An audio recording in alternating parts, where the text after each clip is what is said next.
In today's cooking video, I'm going to be grilling some vegetables and some burgers. So to start off my vegetables, I have some bell peppers that I'm just cutting up right here. And the cool thing is I love bell peppers. They taste great. They're good for you.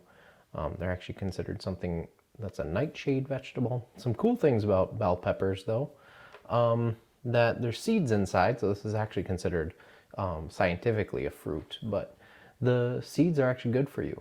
I often do cut them out, but if I have stray seeds in them, that's no problem.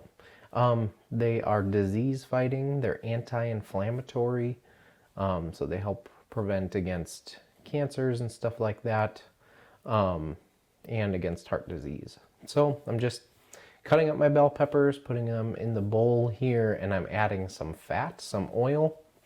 It's a truffle oil, one of my favorites to use, and I use that to grill, just to add it some flavor.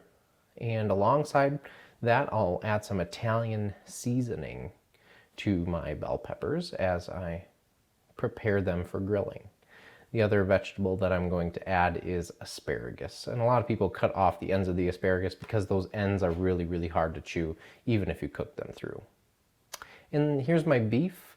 My beef I'm just going to season up. This is 93% lean. And what that means is that 7% of this beef has fat in it. So I'm balling my beef up, and then I'm going to take a meat mallet here and I'm going to start smacking it. The reason I'm doing this is A, to flatten out and for it to become more burger-like, but B is that if you sort of just smush it with your hand into a patty, then what happens is that once it's on the grill, it will start to get some air in between like the beef, and so it will puff up in the middle and become more like a meatball. So as I'm preparing my my burgers, I'm going to just talk about some ground beef things. It has a lot of calories, has a lot of fat, but it also has a lot of protein. So this one shows 85% lean meat. I'm actually cooking 93%, so even leaner. So it would have even less fat than this. It would have fewer calories, and it would have about the same amount of protein. So this is my grill preparation. As I fire up my grill, I want it to be around 400 degrees. So as it's working its way up there, now I have it. And now I'm grilling my burgers. Now, one thing you might ask is, oh, we've talked about different ways of preparing food. There's steaming, there's baking, there's frying, now there's grilling. Is there any nutritional value to grilling? And the answer is no, not really. It's all for the taste. Grilling is actually not that good for you. Every time you grill something, you're really burning some of the food. In which case that's really not all that great for you, especially if you do this really often. You can see the top of those burgers are charred, so they're burned, and it does give it some extra flavor, but it's really not that good for you.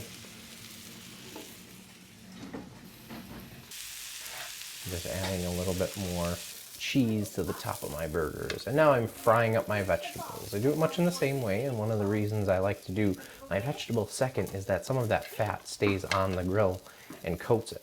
So asparagus is one of my favorites to cook.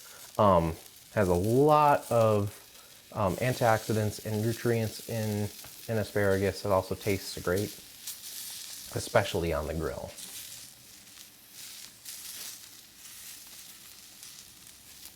My dog also is intrigued by grilling.